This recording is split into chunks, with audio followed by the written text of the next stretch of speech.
Hey, this is Mark from Magnolia Oaks Woodshop, and today I'm going to be doing a one-year review on my xTool P2 55-watt CO2 laser.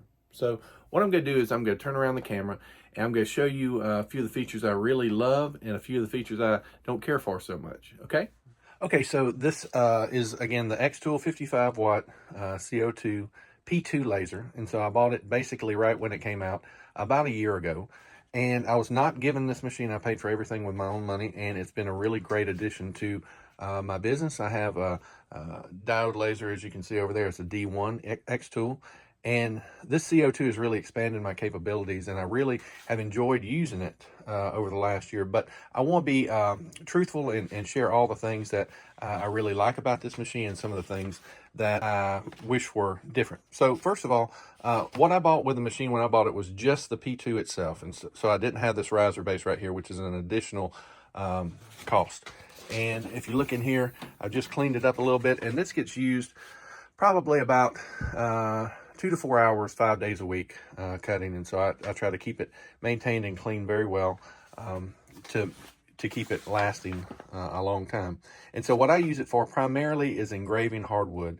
I do every now and then cut some acrylic, but for the most part, I'm just doing engraving. I'm actually in a very small room in an office, so I don't have the ability to actually vent it outside. So what I also bought with it was this xTool smoke purifier, and that's been great. So I bought the P2 by itself with the smoke purifier. And then later on, basically about 10 months later, I bought the riser base. And I also, if you can see back here, I upgraded the exhaust port to be 4 inches. And this I got from, I think it's Lakeshore 3D on Etsy. And that's been a big help as well to evacuate the smoke. So to get started, the pros. Number one, xTool provides really good customer support. They're very accessible in Facebook and through email. And I've been really happy with them. They've been very responsive.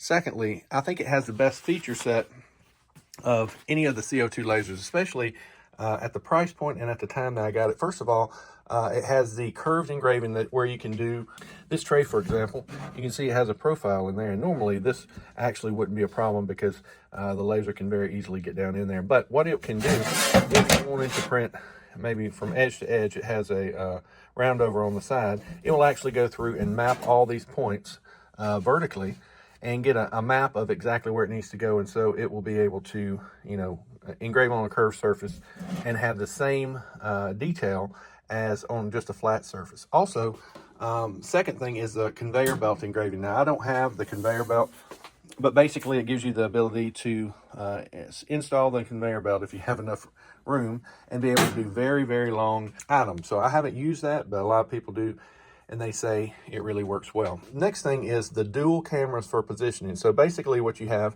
is you have 2 cameras, and they help you to actually position your piece, your design on your piece. So here's one of them. The other one I think is under here, right here. And so you have one that's basically shows you a picture of the whole bed, and then another one that allows you to get fine, detailed HD resolution images, so you can really make sure that that image is going where you want to on your piece. Next, I find it to be really good at engraving wood. For cutting, I would say it's decent. I wouldn't say it's outstanding for cutting. If you're doing a lot of cutting, you might want to look at a more powerful machine. If I had more space, I would have, full size, 24 by 36 bed and 100 watt, 120 watt. That's got to really give you the cutting that you need. Next, it's relatively easy to clean and focus. Some of these CO2 lasers that come out are very complicated and time consuming to clean. This one is actually very simple. Basically, all you have to do is you take this off, you unscrew these 2 screws right here with the screwdriver they provide. Here's your air assist. You pull this out and you clean in here. Then you unscrew the little lens that's on top of here and you clean that. That's very easy and quick. And then you take this little cap off right here, and there's another lens in here, and you clean that. Then you put this back on by magnets, and then you pull this up right here and take this little deal off. And that's how you remove that lens right there. And it's just magnetically attached.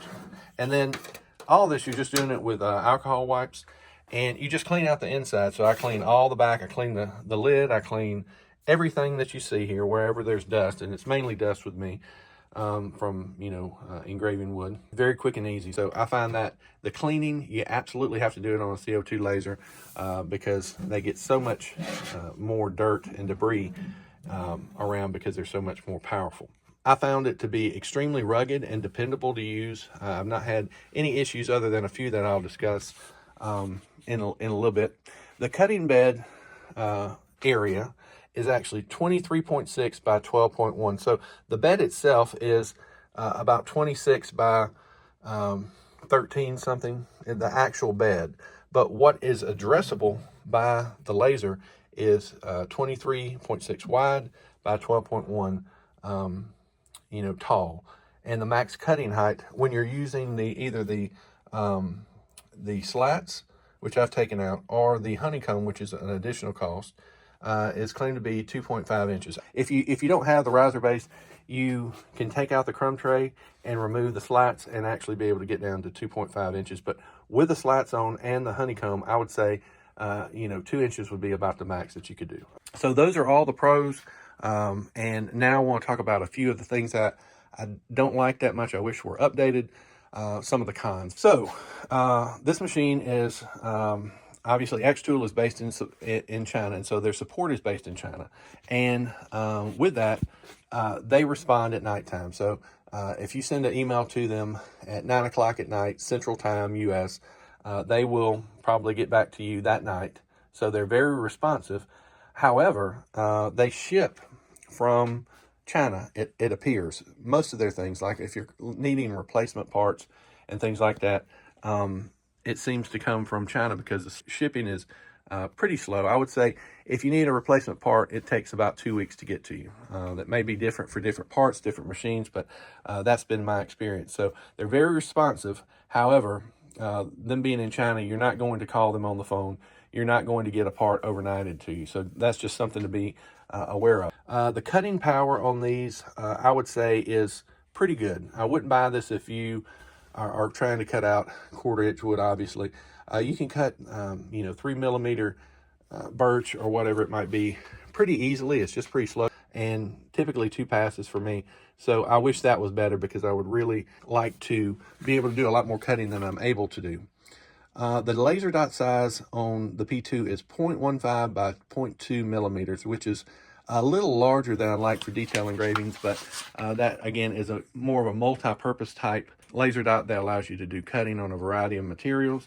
And so, it's adequate for what it is, but if you're doing fine detail work, I would probably look at other machines because they have smaller dot sizes and might provide you the type of end result that you're looking for.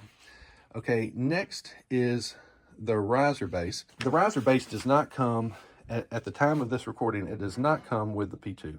And so you need to buy that separately. And so it's fairly expensive. It's about $499. And you really need it. I mean, if you ever think that you're going to be doing things that are taller than 2.5 inches, you really kind of need it. And so I wish I would have bought it at the beginning. It really would have expanded the types of things I'm able to do.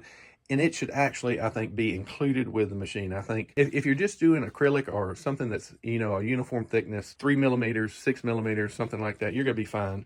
But whenever you want to do tumblers, for example, or larger boxes or things like that, you're going to find that you can't do that unless you have the riser base. And so for the cost of this machine, this is a premium machine. So the riser base should definitely come with it, and I wish that would, but that's not the way it is. So if you're looking at this, really consider if 2.5 inches is tall enough for you long term, because otherwise you'll definitely want to pick up the riser base. Here are the only problems that I've had with this machine. All in all, it's been an excellent machine. I highly recommend it. However, a few annoyances. Number one, again, and I cut hardwood, so there's a lot of dust generated. I've had to replace the fan 2 separate times on this unit. They just get caked up. Even though you clean them every day, they still stop working. And so here again is my fan setup. This is a 4-inch pipe going out. It comes with, I think, a 3-inch. The fan inside just died a couple of times.